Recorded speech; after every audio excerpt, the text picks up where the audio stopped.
만족스럽나요? 대만족이죠. 지금 꽁돈이 더 생겼네요? 원래 한 10만 원 예상했었는데. 그러니까요. 괜찮지 않아요? 박보미 TV. 박보미 TV.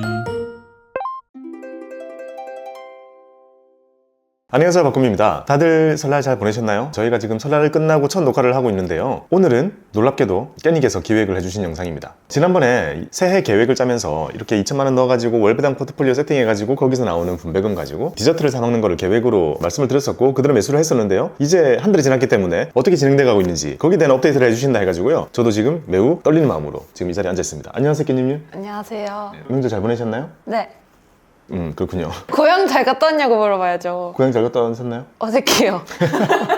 자, 고향에 다녀오면 저는 어떤 생각이 드냐면 오랜만에 친구랑 만나다 보면 장난스럽게 뭐 삼대노라고 물어볼 때 머릿속으로 막 계산이 돌아가요. 진짜 리얼 고객이 아니잖아요. 리얼 고객이면 안 됩니다. 지금 저희는 고객 관계가 아니기 때문에 투자의 책임 본인에게 있기 막 이렇게 해야 되는데 즐겁게 이제 명절이니까 뭔가 이렇게 얘기해 놓고 그 다음 명절까지 기다리게 되는 그 묘한 그런 게 있단 말이에요. 오, 뭐 말해줬어요 이번에? 오, 이거는 얘네들한테 얘기해도 되겠다 싶은 거는 있죠. 있을 때는 얘기하죠.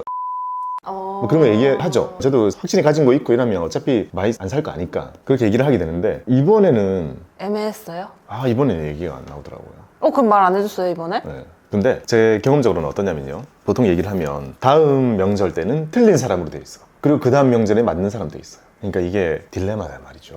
기다리면 되는 거네. 그거는 우리 얘기고 대부분은 기다릴 생각이 없기 때문에 또는 대부분은 한 이게 1년 지나서 오른다 그러면 실패한 투자라고 생각하기 때문에 그때까지 기다릴 수 없을 거라는 생각이 들잖아요. 어차피 투자에 대해서 평생 고민도 관심도 가져본 적이 없는 사람들이 대부분이다 보니까 그러면 내가 이게 말을 해도 진짜 나중에 진짜 올랐네 하고 물어보면 그때쯤에 갖고 있는 사람이 없고 그러니까 딜레마다 말이죠. 우리가 실제로 벌고 그런 거를 보여주면서 그러니까 우리가 안정적으로 잘 벌기만 하면 되는 거예요. 그 영향력을 나만 이렇게 움켜쥐고 있으면 안 되잖아요. 내가 옳다고 생각하고 이거는 정말 안정적인 방법이야 라고 생각이 들 때는 그걸 조금씩 보여주면서 사람들을 교화시켜 나가야 투자자로서 느끼는 또 하나의 보람이니까. 근데 이게 경계를 또 많이 해야 되는 부분이기도 하죠. 무턱대고 살 수 있는 사람들이 많기 때문에. 그래서 이제 상대를 봐가며 야, 이 친구한테 그래도 투자 입문시켰으면 좋겠는데 라고 할 만한 것들을 하나씩 던지면 이제 안 살 거예요. 다음 명절 때 되면 얘기도 안 나올 거고 산 애들은 야, 빠졌잖아 뭐 이렇게 되고 또 그 다음 명절 되면 쑥 올라 있으면 안 산 애는 이렇게 사면 되는구나 라는 걸 배우게 되고 제가 제일 많이 받는 질문이 그거라니까요. 이제라도 사면 되냐. 그래서 저는 그런 생각이 들었어요. 명절 때 느낀 거지만 지금 깻님도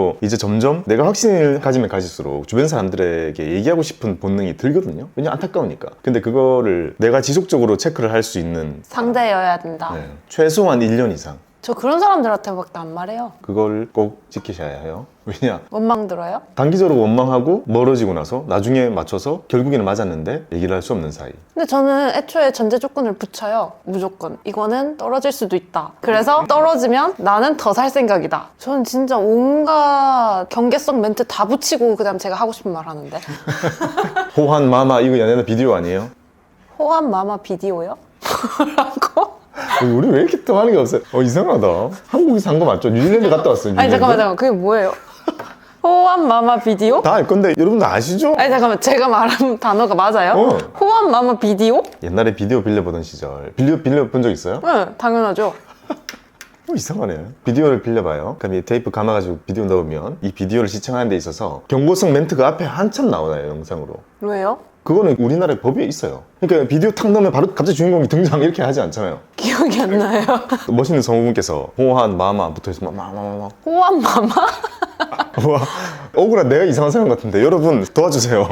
자, 뭐였냐면 결국에 제가 말씀드리고 싶었던 거는 비디오 하나 시청하는 데 있어서도 우리는 규제가 많잖아요, 우리나라는. 그래서 그 규제에 맞는 경고성 영상을 앞에 넣어야 된단 말이에요. 그것처럼 누군가 저한테 야, 지금 삼천 사도 될까? 야, 지금 네이버 사도 될까? 야, 지금 카카오 사도 될까? 이런 말 물어봤을 때 생각을 얘기할 때도 경고성 문구를 이미 한참 깔고 자, 이제 말할게. 나는 뭐 사도 될 것 같아. 뭐 이런 식으로 얘기를 해야 될 것 같아요. 온라인상에서는 뭐 그런 얘기 아예 할 수도 없고. 저번에 그런 댓글을 봤습니다. 이제 그만 고기 잡는 법을 알려주고 고기를 주세요.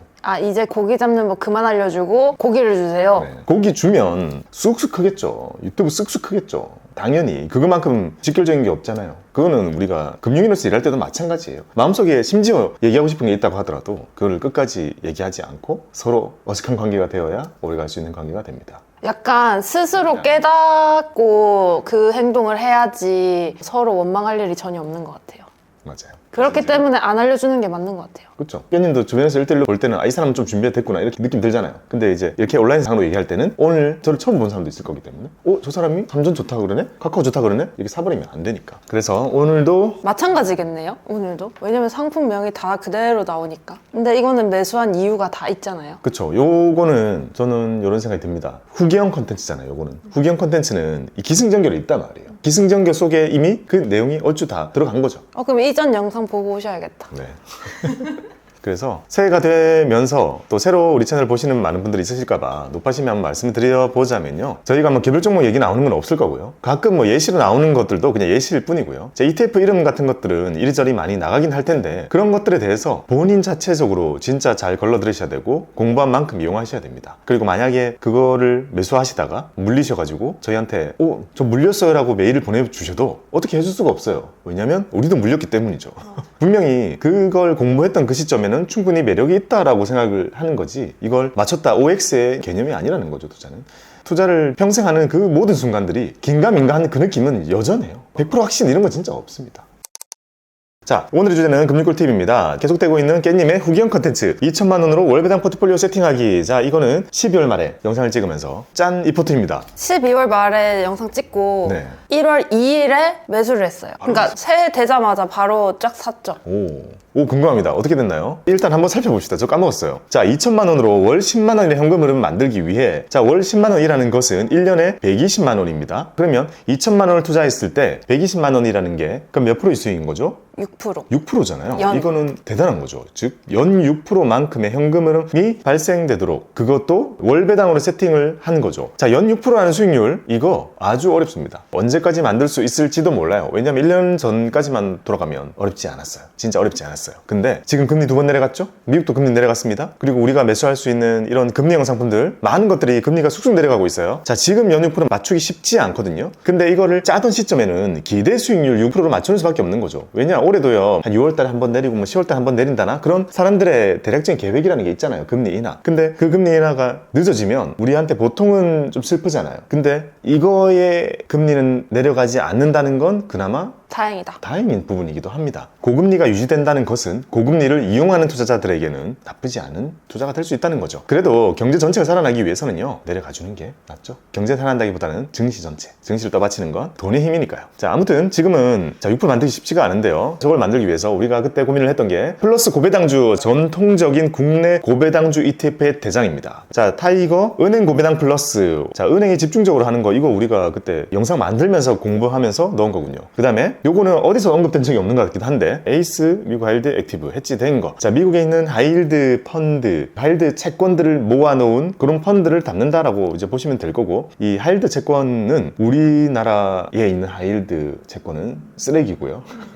이렇게 얘기하는 건 너무 번역체예요. 정크 펀드이고. 자, 미국에 있는 하이힐드는 정말 그 종류도 많고 그 중에 몇 개가 바스라진다고 하더라도 이 전체는 잘 유지되기 때문에 투자 가치가 상당히 있는 편입니다. 그래서 채권 투자할 때 우리가 기대 수익률을 높일 수 있는 방법이 바로 하이힐드에 투자하는 방법이죠. 자, 그 다음에 S&P 500 타겟 데일리 커버드 콜 타이거 거. 자, 요거를 그대로 담았고요. 이게 그냥 S&P 500을 담았을 때는 배당 수익이 너무 낮아가지고 이게 맞춰지지 않았었는데, 그걸 커버드 콜을 하나를 담자라고 해가지고 담았습니다. 제가 개인적으로 커버드 콜 그렇게까지 좋아하진 않거든요. 근데 없으면 너무 서운하긴 해요. 그러니까 얘는 뭐랄까 이런 느낌이에요. 예를 들어, 이 비유가 적절할지 모르겠으나 포토 딱 봐봐요. 집에 중요한 손님이 왔어요. 그러면 막 고급 스시, 이탈리안 신 피자, 고르곤졸라, 그리고 생면으로 만든 파스타, 그 중에 엽기 떡볶이를 한 개 넣어놓은 거예요. 자극적인 것. 네. 자극이라는 것은 이런 거죠. 여기 떡볶이 맛있잖아요. 근데 그것만 계속 먹으라고 주면 건강이 안 좋아질 거고 당뇨 걸릴 것 같거든요. 맵고 자극적이고 달고 막 그렇잖아요. 근데 이게 다른 순하고 건강한 수많은 요리들 속에 있을 때 되게 빛을 발한다는 의미인데, 이게 없으면 서운하다는 거죠. 그래서 이제 커버드 콜 하나 넣긴 해야 되겠는데, 이제 그 중에 요거를 골라주고 하는 거죠. 커버드 콜은 요즘에 얘기가 또 많이 나오고 있어가지고 이거 컨텐츠를 한번 만들고 싶어요, 제가 따로. 어떤 내용으로요? 커버드 콜 우리 영상 만들었잖아요. 원리를 잘 설명해주는 영상이었고, 저는 그게 가장 좋은 설명을 아직까지 자부하고 있거든요. 근데 이 커버드 콜에 대해서 오해를 가지고 있고, 이거에 대해서 좀 경계를 하지 않는 사람들이 많은 것 같다? 그런 사람들이 너무 많이 최근에 생겨나가지고, 왜냐면 어느 정도로 되냐면 작년 한 해 동안 우리나라 증시에서 커버드 콜 ETF를 매수한 자금이 5조래요. 어느 정도인데요? 우리나라의 대기업은 시가총액 1조, 대기업 5개 덩어리만큼을 우리가 지금 산 거예요. 5조가 커버드콜에 들어가 있으면 진짜 엄청난 배당이 나오겠죠. 매월 분배가 나오고 있을 거예요. 하지만 커버드콜 그 속에는 지금 제가 볼 때 건강하지 않은 친구들도 섞여 있어. 근데 그냥 다 같이 샀기 때문에 요거는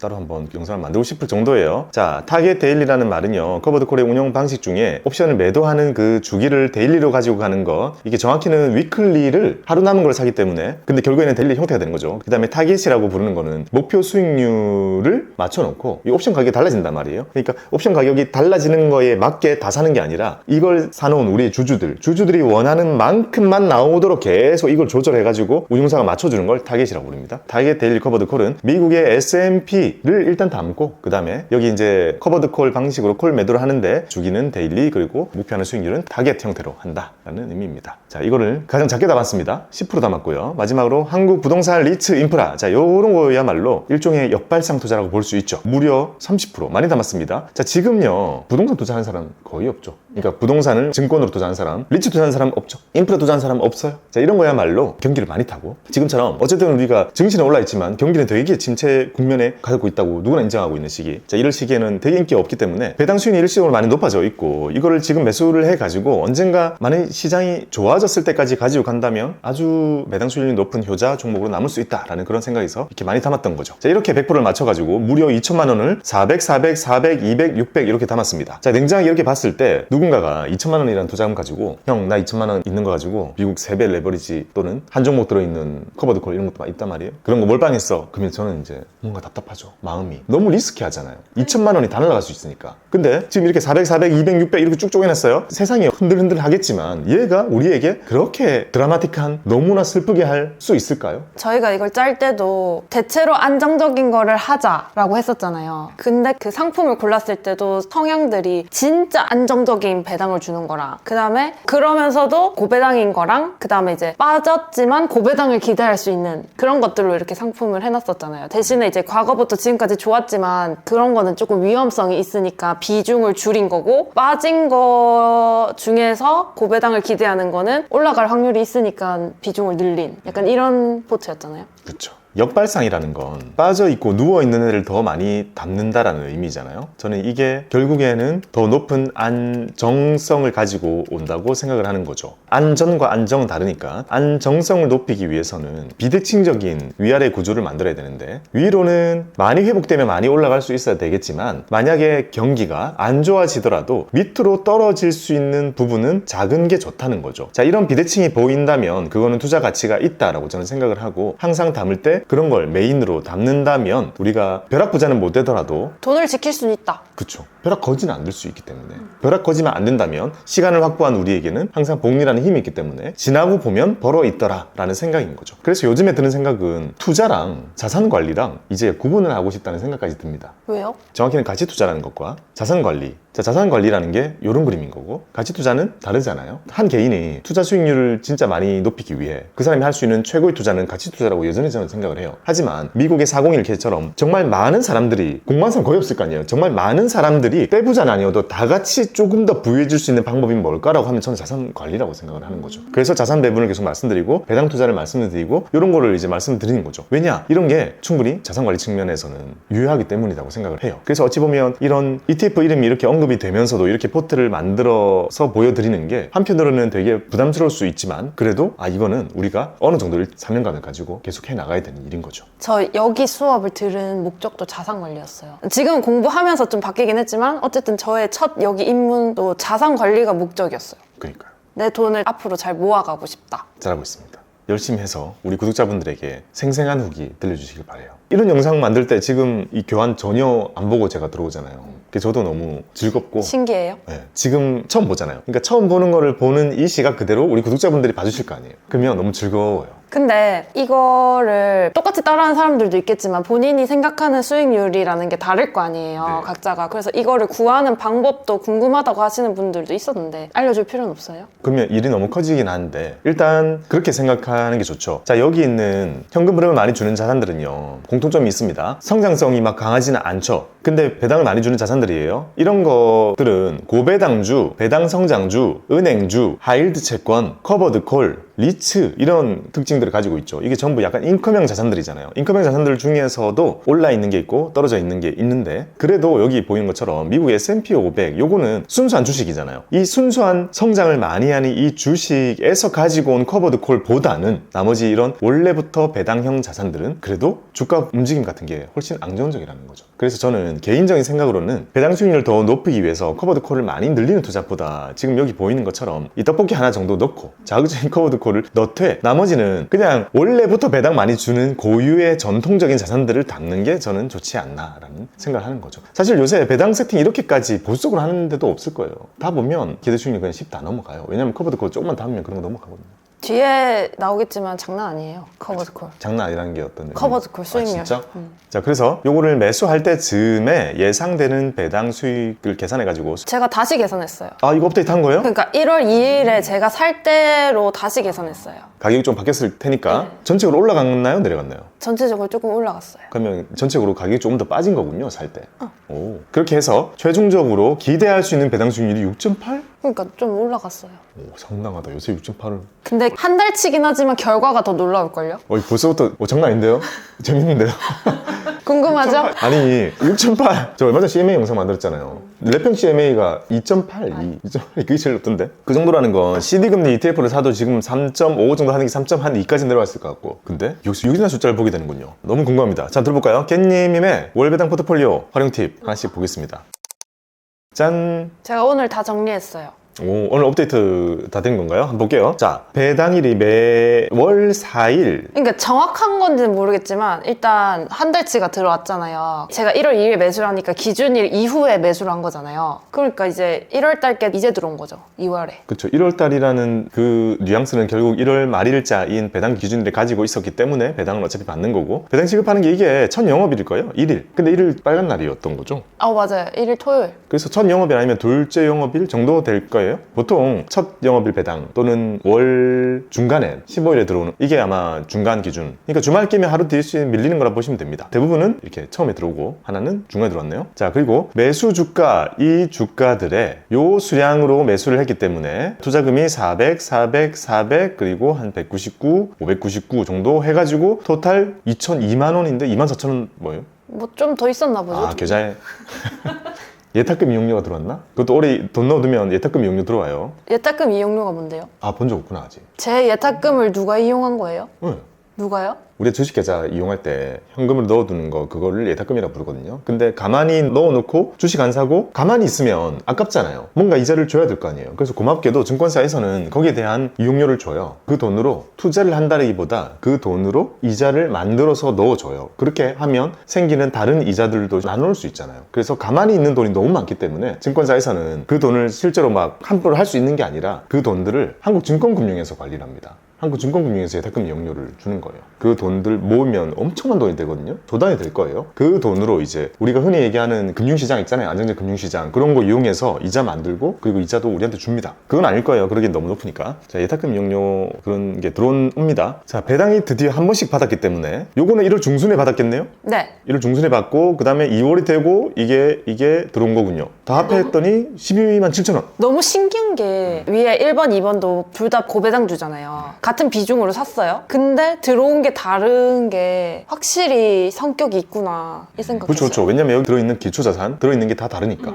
오, 얘는 5.2, 5.2도 대단한데 6.5, 6.3, 얘 10이에요? 이번 거는 10인 거죠. 다음 달에 들어올 거는 10이 아닐 수도 있겠지만 어쨌든 이번에는 10이 들어왔다. 200만 원 넣었는데 16,000원이 들어왔어요. 대박이죠. 2천만 원 넣으면 16만 원 들어온다는 거고 2억 넣으면 167만 들어온다는 거잖아요. 근데 이제 저는 리스크를, 저 배당주 괜찮은 것 같더라고요. 사람이 이렇게 왔다 갔다 해. 원래 주식하겠다면. 전체를 배당주로 할 생각은 전혀 없는데 이렇게 일부를 배당주로 해놓으니까 나름 괜찮던데요? 배당의 맛을 느꼈군요. 괜찮은 것 같아요. 그리고 원래 주식 100이었잖아요. 채권 뭐 조금 있는 거 말고는. 근데 총자산 비율 볼 때 배당이 딱 들어오니까 안전자산이 딱 안정감 있게 들어있더라고요. 괜찮던데요? 그쵸. 주식 왔다 갔다 해도 얘네들 진짜 잘 안 움직일 거예요. 그 안정감 더하기 배당이라는 현금 흐름, 그게 장점이죠. 그래서 지금 깻님께서는 새롭게 올해는 배당의 맛을 깨우치고 계십니다. 20년 우와 돈 벌기 쉽네 돈 복사기 2021년도에 말아먹고 2022년도랑 2023년도에 자산 배분 배우고 2024년도에 주식 배우고 2025년도에는 지금 배당을 체험하고 계십니다. 근데 일단 한 달 체험 중인데 괜찮네요. 그래서 저 이거 첫 번째 배당 들어온 게 리츠였거든요. 근데 리츠가 제가 연 환산 수익률로 계산해 보니까 수익률이 너무 괜찮은 거예요. 그래서 제가 무슨 생각을 했냐면 리츠는 솔직히 지금 부동산 안 좋으니까 빠질 가능성이 높잖아요. 여전히. 그리고 제가 사고 나서도 계속 빠졌어요. 많이 빠지진 않았는데 어쨌든 빠졌거든요. 근데 만약에 여기서 더 빠진다. 그러면 그냥 추가금을 투입시킬까? 아, 더 사고 싶다. 오히려. 그러면 조금만 더 빠지면 이거 그냥 10 넘겠네요. 배당이 근데 줄어들 수 있다는 리스크가 있는 거죠. 자, 다른 거랑 다르게 여기서 보면 커버드 콜의 리스크는 주가 빠지는 거예요. 그리고 오르는 것도 리스크입니다. 올라버리면 나 빼고 오르기 때문에 리스크고 빠지면 그거 그대로 두들겨 맞기 때문에 빠지는 게 리스크인데 다른 것들은요. 여기 들어있는 기초자산 그 시장이 망가져가지고 예를 들면 메뉴에 있는 거는 배당 컷 그 밑에 있는 리츠 인프라도 여기 들어있는 것 중에 결국 맥코리 인프라나 코리안 리츠들이 많이 들어있는데 걔네들 상황이 정말 안 좋단 말이에요. 지금 이런 고금리 시기를 못 이겨내고 있는데 이게 길어지면 아마 배당 더 삭감되겠죠. 그러면 주가도 빠지지만 이 배당 수익률도 같이 내려갈 리스크가 여전히 있다라고 볼 수 있는 거고 근데 이제 말씀하신 것처럼 만약에 그런 일이 빠지는 일이 생겨도 더 사야 모든 균형이 계속 맞춰지기는 하죠. 그러니까요. 지금처럼 그냥 조금씩 빠지는 거는 그냥 그러려니 하거든요. 얼마 차이 안 나니까. 근데 만약에 훅 빠질 일이 있으면 넣어야지 그 가격을 메꿀 수 있잖아요. 네. 손해를 보고 싶진 않아요. 좋습니다. 아주 좋은 배당 투자의 경험을 하고 계신 거고 자 배당 투자도 결국에 이렇게 분산 포트 짜는 게 중요하고요. 그 다음에 저기 들어있는 기초자산들이 잘 굴러가는지 체크를 하는 것도 중요하고 또 하나의 팁을 드리자면 시장이 폭락했을 때 8월 5일 같을 때 뭐 사야 되지 고민되잖아요. 왜냐면 내가 갖고 있는 것도 다 폭락했어. 사고 싶어 하던 것도 폭락했어. 뭘 사야 되지 이렇게 고민이 될 때 배당주를 사면 금방 회복된다. 금방 회복됐을 때 이렇게 회복했어요. 자 회복이 되고 나서 그 다음에 다시 배당 기준일에 맞죠. 그리고 후에 또 주총 같은 것도 열리겠죠. 그러면 쑥 빠졌던 때 기준이 아니라 이제 위에 있던 평온할 때 기준으로 배당 수익률이 맞춰지잖아요. 그러면 쑥 빠져있는 저 밑에 산 사람은 배당 수익률이 혼자 몇 프로가 더 높아요. 근데 그게 계속 받을 수 있다니까요. 계속. 그럼 그게 다 누적되면 얼마나 크겠어요. 지금 여기 보면 얘가 만약에 10%다 얘는 9%다 거의 10% 육박하는 이런 친구들을 8월 5일에 그날 만약에 담았다면 훨씬 높을 거 아니에요. 그리고 혼자 엄청 낮은 단가로 연한 수익률 훨씬 높게 주는 거를 계속 가져갈 수 있게 되는 거죠. 즉 이 배당주들의 장점은 가격대라는 개념이 있기 때문에 보통 밴드라고 부르죠. 이 밴드 내에서 움직이는 정도의 그러면 평균적으로 이 주가는 얼마다라는 개념이 있을 거 아니에요. 예를 들면 10,000원과 20,000원만 왔다 갔다 계속하는 배당주가 있다면 15,000원 정도라는 그런 평균적인 가격을 누구나 알고 있고 그걸 기준으로 배당 수익률 같은 걸 책정을 할 거 아니에요. 그러니 이 10,000원과 20,000원을 기준으로 15,000원 기준으로 배당을 짰는데 20,000원에 산 사람 배당 수익률이 더 낮아지고 10,000원에 산 사람은 더 높아지는 거죠. 그래서 이런 밴드가 있을 때 그 밴드를 가끔 뚫고 쑥 내려갈 때가 있단 말이에요. 그때는 사두면 엄청 쏠쏠하죠. 팔기 아까울 정도로 고배당을 혼자 누릴 수 있게 되는 그런 게 있습니다. 근데 지금 여기 있는 것들은 그렇게 산 것도 아닌데도 생각보다 되게 높이 나왔다. 그리고 이렇게 짜서 더 좋았던 이유가 일단 1월 중순에 배당을 한 번 받았잖아요. 근데 그게 30%의 비중의 자산을 샀는데 제가 생각했던 10만 원의 절반이 들어온 거예요. 잠깐만 30% 담아놨던 얘 친구가 배당을 5만 원을 먼저 줘서 뭐야 10만 원이 목표인데 5개 중에 하나 들어왔는데 5만 원이 들어왔다. 그러니까 뭐지? 이건 사야 되잖아. 약간 이런 느낌이었던 거야. 물론 이건 리츠에 대한 리스크가 있지만 어쨌든 그리고 순차적으로 5월이 딱 바뀌면서 나머지 4개가 싹 들어왔는데 127,000원. 자, 만족스럽나요? 대만족이죠. 지금 꽁돈이 한 3만 원 더 생겼네요? 원래 한 10만 원 예상했었는데 그러니까요. 괜찮지 않아요? 너무 좋죠. 저는 이렇게 생각합니다. 배당 투자라는 건 남들이 모르는 이론을 찾아내거나 저평가된 걸 찾아내는 공부를 할 필요는 없고 내가 어떻게 하면 더 잘 지킬 수 있을지 내가 더 열심히 살아가지고 더 많이 살 수 있을지에 대한 고민을 하면 됩니다. 왜냐? 배당 대장주들은 그렇게 많이 안 바뀌기 때문이죠. 아무튼 너무 좋은 결과를 보여주고 있습니다. 자, 2천만 원 파킹해가지고 매달 지금과 같다면 거의 127,000원 계속 받을 수 있다는 거고 그러면 매달 한 8만 원어치 사먹고 재투자. 우리 노벨 선생님도 그랬던 것처럼 재투자 비율 한번 지금 정해볼까요? 노벨 선생님의 재투자 비율 67.5%. 근데 노벨 선생님은 사후잖아요. 본인의 소비를 고려하지 않았기 때문에 재투자 비율이 32.5 정도가 나온 거죠. 그러면 깻님은 배당 받는 것 중에 얼마 쓰고 남은 걸 재투자 하실래요? 그러니까 배당 중에 내가 쓸 비율, 어차피 소비를 위한 지금 세팅이니까. 근데도 원금이라고 있는 이 2천만 원이 사실 계속 2천이면 아쉽잖아요. 저도 야금야금 늘어날 수 있도록 하기 위해서 예를 들면 뭐 80으로 만약에 한다면 12만 7천 원에 80%면 얼마죠? 대충 한 10만 원 되잖아요. 그러니까 10만 원 쓰고 나머지 재투자한다 이런 개념으로 보면 되는 거죠. 그러죠 뭐.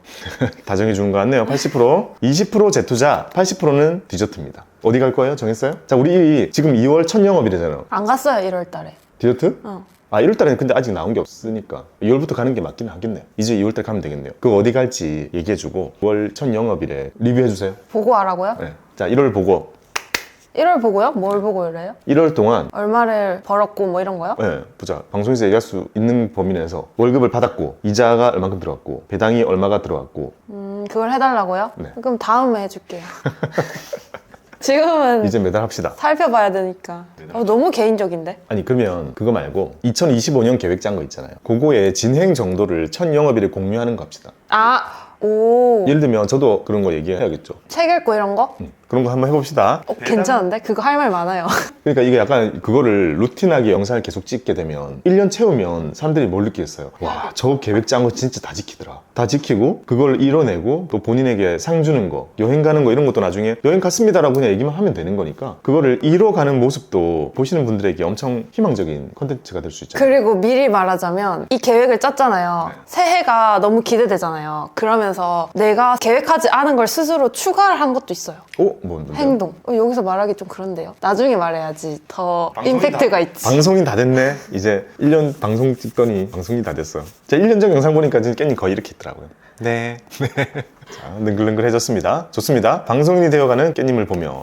근데 이게 제가 만든 시트잖아요. 네. 근데 다른 분들이 이걸 만약에 따라하게 되면 이런 방식으로 기록을 해가는 게 괜찮은 건지. 충분하죠. 충분하죠. 지금 이 예시가 너무 좋고 더 디테일하게 쓸 필요 없습니다. 지금 보면 종목 나오죠. 비중 나오죠. 날짜 나오고 매수가, 수량. 그리고 매달 내가 사고 나서 매수가와 수량은 달라집니다. 요거 업데이트 해주고 투자금은 자동으로 뜨도록 함수만 걸어놓으면 되겠죠. 그 다음에 배당합, 이거는 여기 있는 배당 1월 거, 2월 거, 옆에 3월 거, 4월 거 계속 추가해 줄 거고 그거 합산하도록 적어 놓으면 될 거고 그 다음에 이거 기준으로 내가 산 나의 단가 나누면 환산 수익률 나올 거고 그리고 매월 들어오는 것 그때그때의 환산 수익률도 이렇게 추이를 띄워 넣는 게 좋죠. 왜냐하면 급격히 줄어드는 게 있다 그러면 또 빼줘야 될 필요가 있으니까 지금 이 표는 배당 세팅하기에 뭐 완벽까지는 아니더라도 요거면 충분합니다. 근데 보통 이것도 안 하고 그리고 그런 리스크가 있습니다. 배당 투자할 때 자, 월배당이나 이런 거 금융사 입장에서 배당 수익률 얘기 못해요. 배당은 미래에 들어온 거잖아요. 미래에 들어올 거기 때문에 기대 수익률인데 그거 함부로 얘기는 못해요. 자, 그러면 유튜버 입장에서 굳이 저렇게 다 해가지고 이렇게 얘기해주지 않으면 아예 모르고 살 사람들이 더 많아요. 예를 들어 CD금리 플러스 ETF 그 배당 수익률 얼마죠? 잘 몰라요.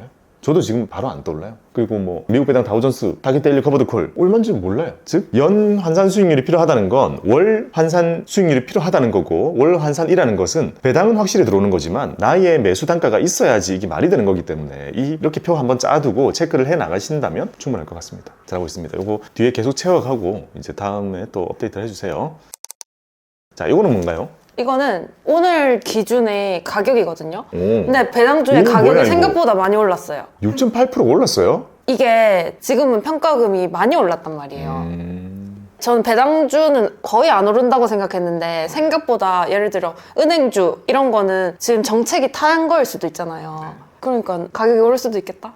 그때 월말에 은행주가 많이 빠졌어요. 맞아요. 계엄 때문에. 봐봐요. 은행 사는 사람들, 이런 배당 좋아하는 사람들, 우리 개인 투자자들 많아 보이죠? 외국인들이 훨씬 좋아한단 말이에요. 제가 농담처럼 한 얘기가 있죠. 전 세계에서 우리나라 은행이 제일 안전해요. 이렇게 탄탄한 은행이 이렇게 높은 배당을 주는데 심지어 아직도 배당 성향 20%대야. 이런 꿈의 은행이 어디 있어요. 진짜 투자하는 입장에서 우리나라 은행은 최고라고 말씀드렸잖아요. 근데 이제 뒤숭숭한 속에 있는 우리 입장에서는 이게 어느 정도 리스크겠다라는 체감을 할 수 있지만 오히려 밖에서 보면 큰일 난가 싶어가지고 돈 뺄 거 아니에요. 그래서 은행주 같은 거는 이제 그런 일이 생기면 항상 빠지죠. 빠져가지고 그게 이제 반영이 좀 됐던 것 같고 해 바뀌면서 올라온 게 아닌가 싶네요. 거의 뭐 6.8% 올라왔네. 저 이거 살 때 솔직히 계엄 터지고 나서 한 달 내내 분위기 안 좋았잖아요. 올라갈 때도 있었지만 어쨌든 시장 분위기는 안 좋았잖아요. 근데 지금 사야 될 것 같은데 하면서 그냥 바로 샀어요. 1월 2일에. 잘했습니다. 보통 그런 분위기에서는 오히려 그런 질문을 더 많이 받게 되죠. 지금 은행 사도 돼요? 오히려 저는 더 사고 싶던데. 그러니까 그 생각에 도달하기까지는 마인드에 대한 그런 경험이나 공부가 필요하다고 생각하는 거죠. 왜냐? 제가 그 얘기를 똑같은 걸 해도 지금 이렇게 뒤숭숭한데 은행을 사도 돼요? 라고 반문을 하게 되는 거죠. 아무튼 이 바디, 배당 말고 이 바디도 지금 수익률이 좋아가지고 아주 기분 좋게 출발하는 2025년이라는 걸 깨님께서 소식을 전해드리면서 영상을 마치도록 하겠습니다. 이런 후경 컨텐츠 괜찮은 것 같아요. 되게 실감나고 이게 또 어차피 그냥 생 리얼이잖아요. 리얼이니까 이제 다음 달에 찍을 때쯤에는 그것도 가지고 왔어요. 뭐요? 디저트 뭐 먹었는지. 그리고 이 딱딱한 이런 경제, 금융 방송 속에 감초처럼 디저트 맛있었는지 평가를 해주고 추천을 해줘요. 그리고 3개를 먹었는데 뭐가 제일 맛있었고 걔는 가격이 얼마였다. 2천 정도로 해가지고 10만 원을 예산으로 갔을 때는 이거 2개, 이거 하나 먹었을 때 좋았다. 같이 간 사람들의 만족도는 이랬다. 그런 것도 곰술량 가이드 하나 만들었어요. 어때요? 아, 궁금해요? 제가 궁금했어요. 그럼 특별히 해드릴게요. 네, 깻님께서 해주는 깻 슐랭 가이드 기대를 해보면서 물러나도록 하겠습니다. 이런 배당 세팅, 어려운 시장 속에서도 우리의 투자에 안정감을 줄 수 있는 좋은 투자라고 생각을 합니다. 여러분들께도 도움이 되었으면 좋겠습니다. 우리 공무위분들 성토록 인합니다. 감사합니다. 또 궁금해 주신 거.